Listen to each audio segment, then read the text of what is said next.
আগস্টে প্রধানমন্ত্রী নরেন্দ্র মোদীর দ্বারা যে ভাষণ দেওয়া আছে সেই ভাষণে যেই কথাগুলো তিনি উপস্থাপন করেছে তার উপর ভিত্তি করে কিছু এমসিকিউ আকারেই তোমাদের মধ্যে সেই তথ্যগুলো উপস্থাপন করব, যাতে সুবিধা হবে। প্রথম প্রশ্ন, যে কথা বলেছে বিকশিত ভারত আর সপ্তধারা, এই দুটো কথা বলেছে, বিকশিত ভারত আর সপ্তধারা। মাথায় মনে রাখতে হবে 2026 সালে স্বাধীনতা দিবসের ভাষণে সপ্তধারা মূলত কি নির্দেশ করে? এটা মূলত নির্দেশ করে ভারতের উন্নয়নে 7টি প্রধান ধারাকে নির্দেশ করে। ঠিক আছে, সপ্তধারার প্রথম গুরুত্বপূর্ণ স্তম্ভ কোনটা? এটা প্রথম যেটা সপ্তধারার 1 নম্বর 7টা আছে, তার মধ্যে 1 নম্বর যেটা সেটা হলো গিয়ে ম্যানুফ্যাকচারিং। ঠিক আছে, ম্যানুফ্যাকচারিং এটা হলো গিয়ে টপ 1। সপ্তধারার অন্তর্ভুক্ত কোনটি?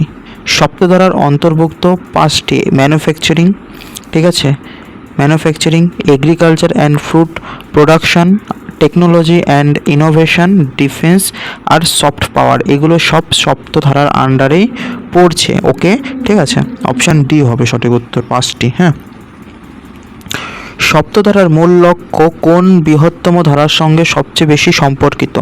সেটা হলো গিয়ে বিকশিত ভারত। মানে এই যে সপ্তধারা যেগুলো পালন করব, এইগুলো যদি আমরা সত্যি পালন করতে পারি বা এই জিনিসগুলো যাতে সত্যি আমরা কার্যকরী করতে পারি, তাহলে কি এর যে ইম্প্যাক্ট সেটা সম্পূর্ণ দেশে পড়বে, আর এর ফলেই পুরো ভারতটা বিকশিত হবে। আর এখানে শুধু সরকার করতে পারবে না, এখানে যদি পাবলিকের সহযোগিতা না থাকে, পাবলিকের মধ্যে যদি সিভিক সেন্স না থাকে, তাহলে সেটা করতে পারবে না সরকার। ঠিক আছে, আর সেটা করলেও ঠিকঠাক হবে না, কারণ জনগণদেরকে নিয়েই সম্পূর্ণ আমাদের সুন্দর ভারত গঠিত হয়। 2047 সালের ভারতের লক্ষ্য হিসাবে কোন ধারাটি বিশেষভাবে গুরুত্বপূর্ণ? সেটা হলো গিয়ে ডেভেলপড ইন্ডিয়া। ঠিক আছে, এখন হলো ডেভেলপড ইন্ডিয়া। তারপরে পার্ট 2তে যেটা দেখবো সেটা ম্যানুফ্যাকচারিং এবং আত্মনির্ভর ভারতের কথা। ভারতকে কি হিসাবে গড়ে তোলার ওপর জোর দেওয়া হয়েছে? সেটা হলো গিয়ে ভারতকে গ্লোবাল ম্যানুফ্যাকচারিং হাব, মানে গ্লোবালি ভারত যাতে একটা ম্যানুফ্যাকচারিং স্থান হয়ে ওঠে সেইটার দিকে নজর রাখা হয়েছে, যাতে এমন জিনিস ম্যানুফ্যাকচার হবে যাতে সম্পূর্ণ দেশ ভারতের থেকে কিনতে রাজি হয় বা কেনে। বড় ম্যানুফ্যাকচারিং হাব যাতে ভারত তৈরি হয়, অন্যান্য দেশ তাকিয়ে থাকবে। গ্লোবাল ম্যানুফ্যাকচারিং হাব ভারতকে গড়ে তোলার একটা জোর দেওয়া হয়েছে। তারপরে ম্যানুফ্যাকচারিং বৃদ্ধির অন্যতম প্রত্যাশিত ফলাফল কোনটা? সেটা হলো গিয়ে কি কর্মসংস্থান বৃদ্ধি। ঠিক আছে, তারপরে লোকাল ফর ভোকাল মূলত কোন বিষয়কে উৎসাহিত করে?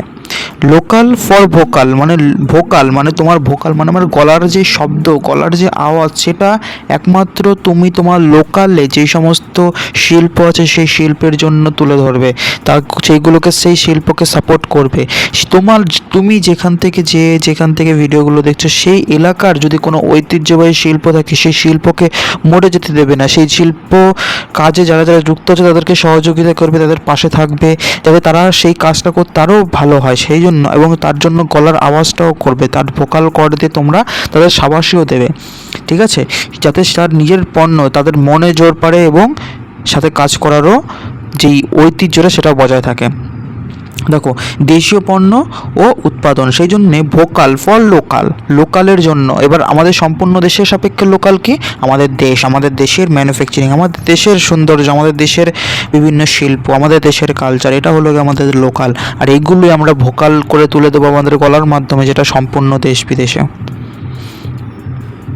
আত্মনির্ভর ভারতের মূল ভাবনার সঙ্গে কোনটি সামঞ্জস্যপূর্ণ? এটা হলো গিয়ে ডোমেস্টিক প্রোডাকশন। ওই যে ডোমেস্টিক মানে স্বদেশী, মানে নিজের দেশের তৈরি জিনিস ভারত বিদেশে পাঠাবো, তখন দেখবে যে হ্যাঁ ভারতের তৈরি, ভারতে কত সৌন্দর্যর কত কিছু আছে।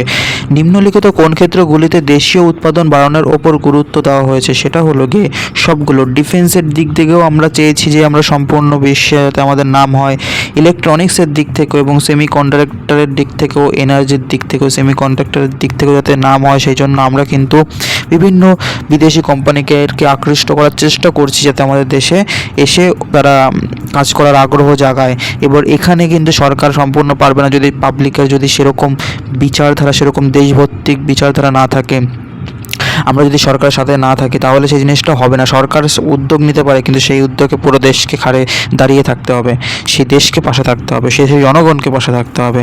সেমিকন্ডাক্টর সরকার চাইছে এখানে করবে, কিন্তু এখানে যদি স্যার সাপোজ এখন এক জায়গায় আমাদের দেশে করবে, কিন্তু সেই দেশের লোকের যদি সিভিক সেন্স ভালো না থাকে, ব্যবহার না থাকে, তাহলে কোম্পানিগুলো কি সেরকম করে চলবে? তারা কি মন চাইবে? না। তারপরে এগ্রিকালচার অ্যান্ড ফুড প্রোডাকশান, যেটা 3 নম্বর। সপ্ত ধারাতে এগ্রিকালচারের এর সঙ্গে কোন ক্ষেত্রটি বিশেষভাবে যুক্ত? এটা হলো গিয়ে ফুড প্রোডাকশান, খুব যুক্ত এগ্রিকালচারের সাথে।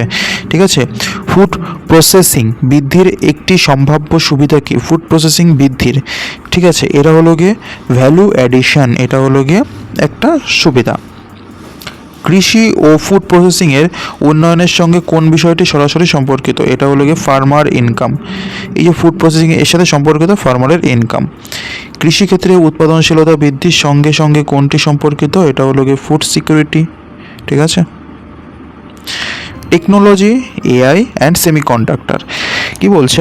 2026 সালের স্বাধীনতা দিবসের ভাষণে কতজন যুবককে এআই প্রশিক্ষণের লক্ষ্য ঘোষণা করা হয়েছে? সেটা হলো কি 1 কোটি যুবকদেরকে বলা হয়েছে যে এআইয়ের জন্য প্রশিক্ষণের দেওয়া হবে, তার লক্ষ্য নির্ধারিত করা হয়েছে। 1 কোটি যুবকের এআই প্রশিক্ষণের প্রধান উদ্দেশ্য কি? এর প্রধান উদ্দেশ্য হলো গিয়ে এআইয়ের দক্ষতা বৃদ্ধি। এআই উন্নয়নের সঙ্গে কোন প্রযুক্তি বিশেষভাবে গুরুত্বপূর্ণ? সেটা হলো গিয়ে সেমিকন্ডাক্টর। এআই উন্নয়নের সাথে সম্পর্কিত সবথেকে বেশি গুরুত্বপূর্ণ সেটা হলো গিয়ে সেমিকন্ডাক্টর। সেমিকন্ডাক্টর ম্যানুফ্যাকচারিংকে কোন ধরনের নিরাপত্তার সঙ্গে যুক্ত করা যায়? এটা হলো গিয়ে উপরের সবগুলো। সেমিকন্ডাক্টর যদি ম্যানুফ্যাকচারিং হয় তাহলে এই যে এর ফলে কোন জিনিস আমাদের দেশে আরও ভালো হবে? টেকনোলজিক্যাল সিকিউরিটি বাড়বে, ইকোনমিক্যাল সিকিউরিটি বাড়বে এবং স্ট্র্যাটেজিক সিকিউরিটিও বাড়বে। টেকনোলজিক্যাল মানে টেকনিক্যালি আমরা অনেকটা শক্তিশালী হব, তার দিক থেকে স্বদেশি সিকিউরিটিটা বাড়বে, অন্য দেশের ওপর নির্ভরশীল থাকতে হবে না। ইকোনমি কি? তার ফলে কি ইকোনমির সিকিউরিটি, মানে আমাদের ইকোনমি অন্য দেশের ইকোনমির ওপর নির্ভরশীল থাকতে হবে না, আমাদের দেশের ইকোনমি গ্রো হলেই হবে। স্ট্র্যাটেজিক সিকিউরিটি, স্ট্র্যাটেজি মানে গ্লোবালি যাতে আমাদের একটা পাওয়ার থাকে, আমাদের দবদবা থাকে, আমাদের কাছ থেকে তাদের নির্ভরশীলতা যাতে বাড়ে, মানে আমরা যাতে অন্যের উপর নির্ভরশীল যাতে না হই, অন্যরা যাতে আমার উপর নির্ভরশীল হতে পারে, এরকম। আর যদিও আমরা অন্য যদি কেউ আমার উপর নির্ভরশীল হয় তাহলে ডেফিনেটলি আমরা জাস্ট কী চাইবো? আমরা জাস্ট চাইবো যে আমাদের সাথে, কারণ ওরকম ভালো ব্যবহার করলেই হবে, ঠিকঠাক থাকলেই হলো। তোমরাও ভালো থাকো, যে আমরাও যেখানে আছি সেখানেও ভালো থাকবো, এটাই, আর কিছু না। সেমিকন্ডাক্টরের সঙ্গে নিম্নলিখিত কোন ক্ষেত্রগুলো ঘনিষ্ঠ সম্পর্কিত? সেটা ডেফিনেটলি উপরে সবকটি: AI, electronics, advance technology, defence technology. ঠিক আছে। 20 নম্বর, 2026 সালের ভাষণের প্রতিবেদনে আগামী কয়েক বছরে ভারতে সেমিকন্ডাক্টর প্ল্যান্ট বৃদ্ধির যে কল্পনা উল্লেখ করা হয়েছে তার সংখ্যা কোনটির কাছাকাছি? মোটামুটি যেটা কল্পনা প্ল্যান্ট বসবে সেটা হলো কি 5 থেকে 8টির প্ল্যান্ট বসবে, এরকম কল্পনা অনুমান করা হয়েছে যে এরকম সেমিকন্ডাক্টর প্ল্যান্ট বসবে। যদিও এখনও আছে, এখন বসেছে, অনেক দেশ ইনভেস্টমেন্ট করেছে, জাপান, ইউরোপের থেকেও। যাই হোক, গতিশক্তি এবং ইনফ্রাস্ট্রাকচার। গতিশক্তি মূলত কোন বিষয়ের সঙ্গে সম্পর্কিত? এটা মূলত ইনফ্রাস্ট্রাকচার অ্যান্ড কানেক্টিভিটি। ডেফিনেটলি গতিশক্তি মানে ট্রেনের কথা বলেছে, আর এটা ট্রেন ডেফিনেটলি কানেক্টিভিটির সাথে যুক্ত। যত আমরা এক জায়গা থেকে অন্য জায়গায় দ্রুত কানেক্ট হব, আর সেই কানেক্ট হওয়ার কাজ যাতে খুব দ্রুত গতিতে হয়, সেই জন্য আমরা টার্গেট নিয়েছি দ্রুত গতিতে, মানে গতিশক্তি মানে গতিতে কানেক্টিভিটি আমরা তৈরি করার চেষ্টা করব। এটা বোঝা গেল আশা করি। গতিশক্তির মাধ্যমে কোনটি কমানোর লক্ষ্য রয়েছে? ঠিক আছে, সেটা হলো কি লজিস্টিক কস্ট, মানে যাতে দ্রুত যাতে কানেক্টিভিটি বৃদ্ধি করতে পারি তাহলে ধরো এখন এখান থেকে এই জায়গাটা নিয়ে যাবে, একটা ট্রাক নিয়ে যাবে, রাস্তা তৈরি হলো, ট্রাকের মাধ্যমে নিয়ে যাবে। ঠিক আছে, কোনো একটা জিনিস তৈরি হলো, সেটা নিয়ে যাবে এখান থেকে এখানে। তাহলে গাড়িতে নিয়ে গেলে কিন্তু খরচটা বেশি হবে, সেটা যদি এখান থেকে একটু ট্রেনের ব্যবস্থা থাকে তাহলে কি এই যে জিনিসটা এখানে গেল সেখানে কিন্তু খরচ অনেকটা কমে যাবে, তাই না? এই যে ট্রান্সপোর্টের যে খরচ সেটা কমে যাবে। কমে গেলে কি, এটা যদি এখন 100 টাকা বিক্রি হতো, সাপোজ ধরো গাড়িতে লরিতে নিয়ে গেলো 100 টাকা নিয়ে গেলো, এখানে বিক্রি হলো কত? 120 টাকা। এবার এটা আবার খরিদ্দারকে বিক্রি করলো, যারা কিনতে আসবে, এই লোক কিনে যখন অন্য জায়গায় বিক্রি করবে তখন সেটা মনে করো 150 বা রাত বেশি বিক্রি করলো। এবার ধরো কোনো একটা জিনিস ট্রেনের মাধ্যমে গেলো 100 টাকা, ঠিক আছে, এবার ধরো 100 টাকা ট্রেনের মাধ্যমে যাচ্ছে, তাহলে এখান থেকে গেল কত, ধরো খরচ হলো বেশি না 105 টাকা বা 10 টাকা মতন, তাহলে এটা যখন বিক্রি হবে সেটা মোটামুটি 130 টাকায় ধরো বিক্রি হচ্ছে, ঠিক আছে, বা 120 টাকা বিক্রি করছে কেউ, তাহলে দেখো কতটা দাম কমে গেল। এবার যখন অনেক বেশি দামি জিনিস হবে তখন আরও অনেকটা দাম কমবে, তাই না? সেই জন্য লজিস্টিক কস্টের ওপরও ইম্প্যাক্ট ফেলবে। উন্নত লজিস্টিকের ফলে কি হতে পারে, সেটা হলো গিয়ে গুডস মুভমেন্ট দ্রুত হতে পারে। যে বললাম না, উন্নত লজিস্টিকের ফলে কি হবে, মানে মুভমেন্ট দ্রুত হবে গুডস, মানে যে সমস্ত পণ্য সেগুলো। একটি উৎপাদিত পণ্য দ্রুত বন্দরে পৌঁছানোর জন্য কোনটি সবচেয়ে গুরুত্বপূর্ণ? কানেক্টিভিটি, লজিস্টিক্স অ্যান্ড ইনফ্রাস্ট্রাকচার সবই গুরুত্বপূর্ণ। ডিফেন্স অ্যান্ড স্ট্র্যাটেজিক অটোনমির ক্ষেত্রে কি বলেছে, ডিফেন্সের ক্ষেত্রে আত্মনির্ভরতা মূল লক্ষ্য কি? এর লক্ষ্য হলো গিয়ে ইন্ডিজেনাস ডিফেন্স প্রোডাকশন বৃদ্ধি, মানে স্বদেশি জিনিসের প্রোডাকশন বৃদ্ধি, ঠিক আছে। তারপরে ডিফেন্স ইন্ডিজেনাইজেশন এর সম্ভাব্য ফলাফল কোনটি? সম্ভাব্য ফলাফল হলো গিয়ে স্ট্র্যাটেজিক অটোনমি। ওকে, দেশীয় প্রতিরক্ষা উৎপাদন বৃদ্ধির ফলে কোন ক্ষেত্রটি বাড়তে পারে? সেটা হলো গিয়ে একমাত্র দেশীয় প্রতিরক্ষা, মানে ডিফেন্সের। তাহলে ডিফেন্স এক্সপোর্টটা বাড়তে পারে, আমরা ইম্পোর্ট আর করতে লাগবে না, এক্সপোর্ট করব, বিদেশে এক্সপোর্ট করবে, টাকা ইনকাম করতে পারবো। গ্রিন অ্যান্ড ব্লু ইকোনমি কী বলছে, ডিফারেন্স দেখবে গ্রিন আর ব্লু ইকোনমি। গ্রিন ইকোনমির ক্ষেত্রে কোনটি সবচেয়ে বেশি গুরুত্বপূর্ণ, বেশি সম্পর্কিত? সেটা হলো গিয়ে গ্রিন ইকোনমি। গ্রিন মানে সবুজ বা প্রাকৃতিকের ওপর, সেটা যেটা রিনিউয়েবল হবে, পুনরায় ব্যবহারযোগ্য হবে, রিনিউয়েবল এনার্জি।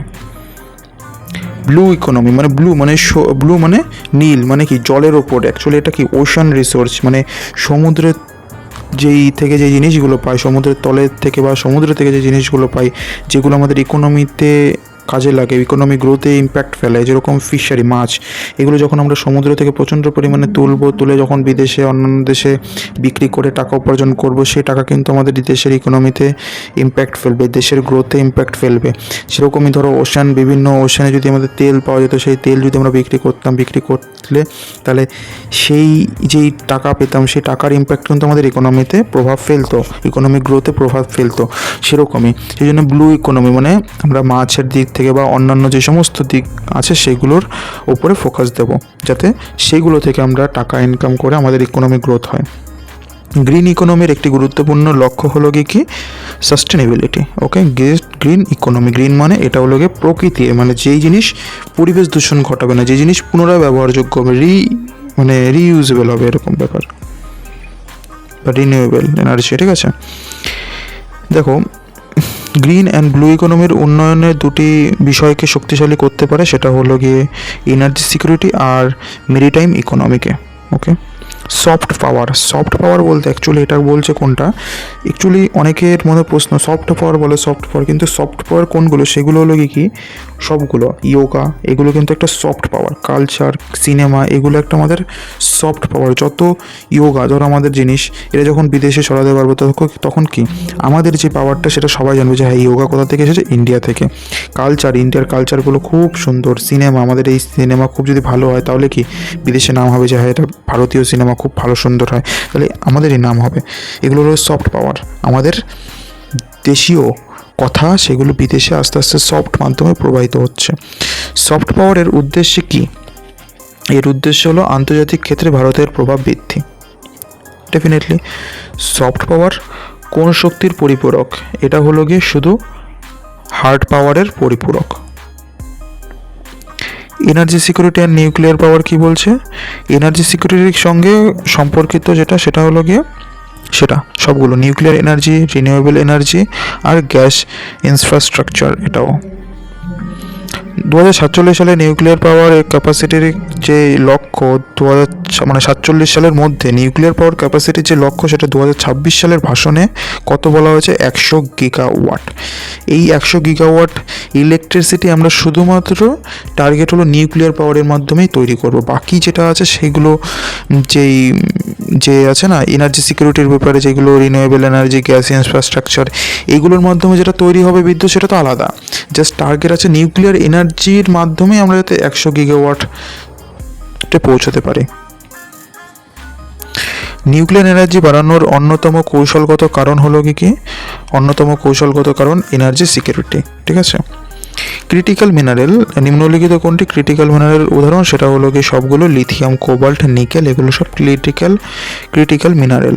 লিথিয়াম বিশেষ করে কোন ক্ষেত্রে গুরুত্বপূর্ণ, এটা কিন্তু ইভি ব্যাটারি মানে ইলেকট্রিক্যাল ভেহিকেলের সাথে খুবই গুরুত্বপূর্ণ। লিথিয়াম ব্যাটারির ক্ষেত্রেও, অ্যাকচুয়ালি ব্যাটারিতে লিথিয়াম প্রচুর পরিমাণ ব্যবহার করা হয়, মোবাইলের ব্যাটারি, যে কোনো ব্যাটারি হোক না, ব্যাটারি মানেই লিথিয়াম লাগবেই, ইলেকট্রিক ভেহিকেল সেখানে তো লাগবেই, অতএব খুবই ভাইটাল একটা জিনিস।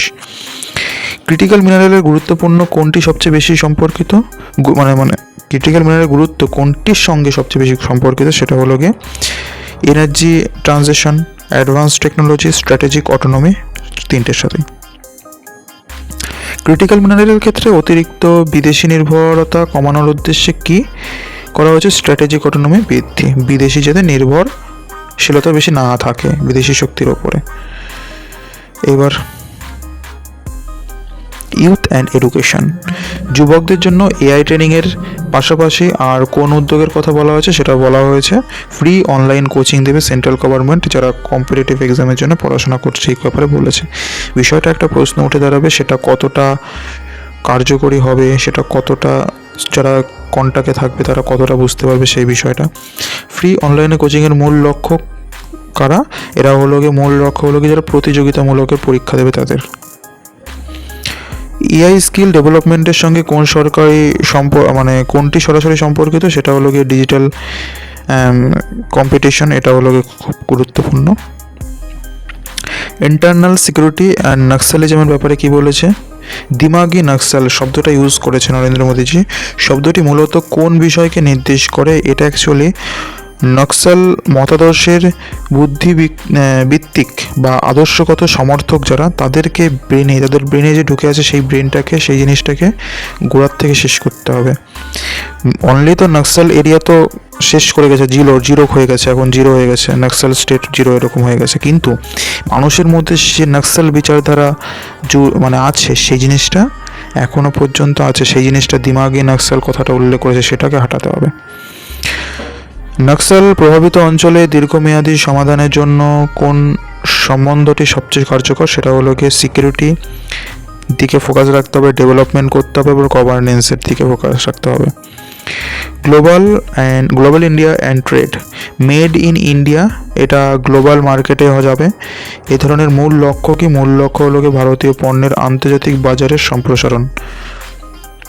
এফটিএ মানে ফ্রি ট্রেড এগ্রিমেন্ট ভারতের জন্য কোন সুযোগ তৈরি করতে পারে, এটা হলো গিয়ে আন্তর্জাতিক বাজারে প্রবেশের সুযোগ তৈরি করতে পারে ফ্রি ট্রেড এগ্রিমেন্ট, যাতে ট্রেড না লাগে, ট্যাক্স না লাগে, তাহলে ভারতের জিনিস খুব যেই দাম এখানে সেই জিনিসই ওখানে সেই দামে বিক্রি হবে, এটা হলো গিয়ে মেন বিষয়।